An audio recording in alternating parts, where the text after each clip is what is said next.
teman-teman, selamat datang di Renungan Harianku. Kali ini, kita ada sebuah kisah inspiratif yang sangat menarik, yaitu tentang seorang petani yang kehilangan salah satu barang paling berharga dalam hidupnya. Bagaimana kemudian beliau mengatasi masalah ini? Dan apa pesan indah dari kisah ini? Mari kita simak kisah ini sampai akhir, agar pesan yang disampaikan bisa kita pahami dengan baik.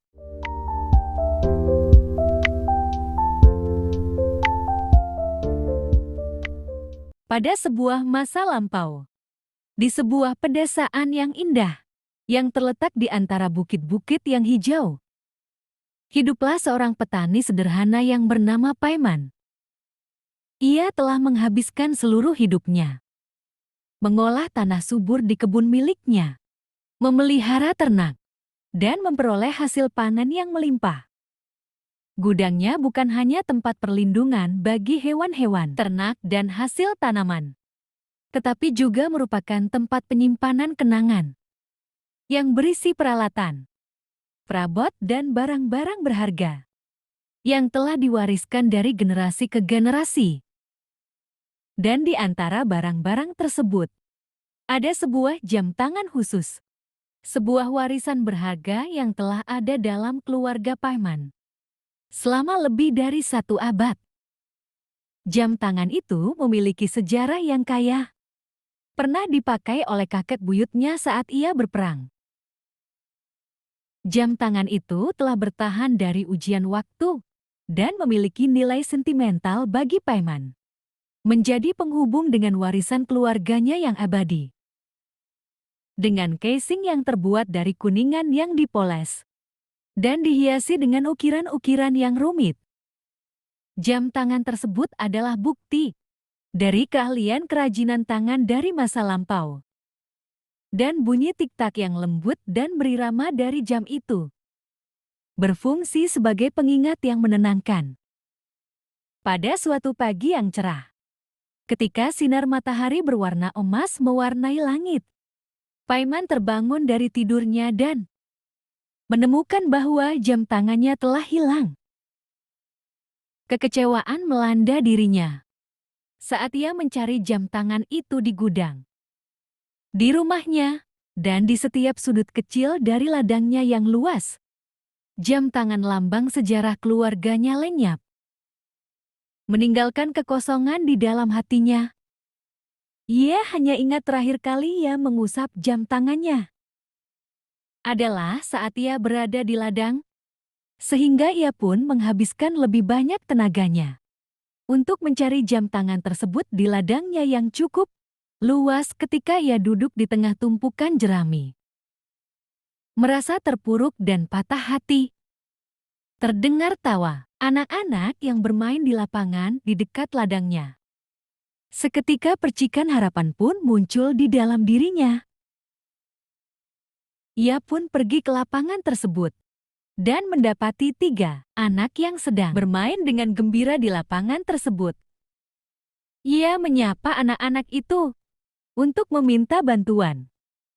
Energi muda dan semangat mereka memberikan kontras yang sangat tajam dengan keputusasaan yang sedang Paiman alami. Setelah berada di depan anak-anak tersebut, Paiman pun menjelaskan kepada mereka pentingnya jam tangan yang hilang itu dan berjanji untuk memberikan hadiah kepada siapa saja yang bisa menemukannya.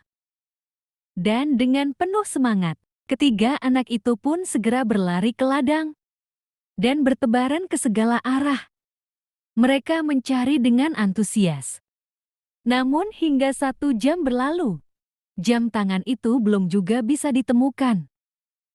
Waktu berlalu, seperti berbanding lurus dengan harapan Paiman yang semakin memudar. Saat Paiman hampir menyerah, terlihat seorang bocah laki-laki datang dari arah lapangan. Pakaian anak itu sudah lusuh, dan wajahnya memiliki bekas kehidupan yang kurang beruntung. Namun matanya berkilau dengan kepolosan yang menarik perhatian Paiman. Paiman pun menjelaskan kepada anak itu apa yang sedang dilakukan temannya di ladang. Dan ia memberi izin kepada anak itu untuk mencoba peruntungannya. Anak itu kemudian beranjak ke ladang dan mengamati sekitar dengan perlahan. Ia terlihat lebih tenang dibandingkan ketiga temannya. Kemudian tanpa diduga, ia memilih untuk duduk di bawah pohon dan menikmati angin segar yang berhembus. Melihat kelakuan anak itu, membuat semangat Paiman semakin jatuh. Ia pun sedikit menggerutu.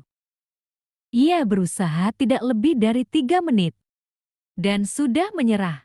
Tidak seperti ketiga temannya yang lain yang sudah berusaha selama 1 jam, namun masih bersemangat. 5 menit kemudian, Paiman pun memutuskan untuk kembali ke rumahnya. Tetapi tak disangka, anak yang tadi terlihat beristirahat di bawah pohon itu memanggil dirinya. Ia ternyata sudah menemukan jam tangan tersebut. Paiman merasa lega dan kagum. Ia menyaksikan anak kecil ini berhasil mencapai apa yang tidak dapat dilakukan oleh teman-temannya dan juga dirinya. Dengan rasa ingin tahu yang sudah tidak bisa dibendung, Paiman pun segera bertanya kepada si bocah. Bagaimana kamu bisa menemukan jam tangan ini? Padahal kami sudah mencarinya lebih dari 1 jam. Bocah itu tersenyum. Matanya mencerminkan kebijaksanaan hatinya yang masih muda. Saya tidak melakukan apa-apa selain duduk di tanah dan mendengarkan. Di dalam keheningan, samar-samar saya mendengar suara tik-tak jam tangan itu. Lalu kemudian mencarinya ke arah suara tersebut. Paiman pun terkagum. Bagaimana anak itu bisa mendengar suara kecil dari jam tangan itu? Di saat suara burung, angin dan alam sekitar lebih mendominasi.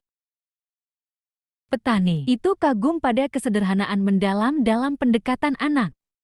Ini bukan hanya tentang suara tik-tak jam tangan.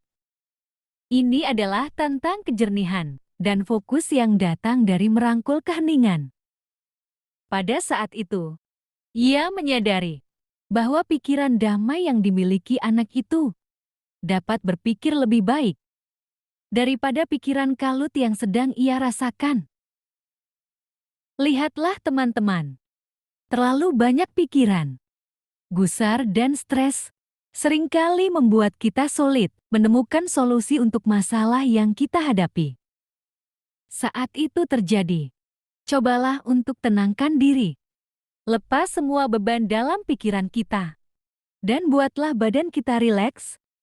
Dengan begitu, fokus yang tadinya buyar akan kembali prima, sehingga solusi yang kita cari akan lebih mudah kita dapatkan. Karena kadang-kadang, jawaban yang kita cari telah tertutup oleh kekacauan dan kebisingan hidup, dan hanya dapat kita temukan di dalam keheningan. Semoga kita semua bisa menjadi lebih bijak dalam hal ini. Jangan lupa berikan like dan komentar positif jika video ini bermanfaat. Terima kasih sudah menonton, dan sampai jumpa.